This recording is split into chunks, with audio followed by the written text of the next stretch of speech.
অবশেষে সব জল্পনা-কল্পনার অবসান ঘটিয়ে নেইমারকে নিয়েই ২০২৬ বিশ্বকাপের চূড়ান্ত স্কোয়াড ঘোষণা করেছে ব্রাজিল।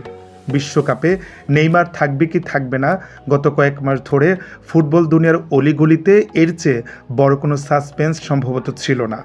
চোট, অস্ত্রোপচার, ফিটনেস ফিরে পাওয়ার লড়াই আর মাঠের বাইরের হাজারো গুঞ্জন পেরিয়ে অবশেষে জবনিকা নামল সেই নাটকের।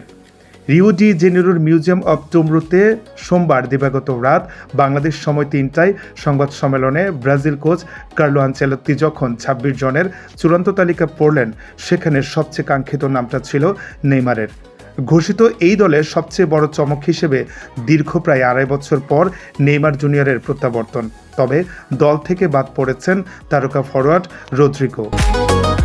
আগামী ১১ জুন থেকে ১৯ জুলাই পর্যন্ত যুক্তরাষ্ট্র, কানাডা ও মেক্সিকোর যৌথ আয়োজনে বসবে ২০২৬ বিশ্বকাপের আসর।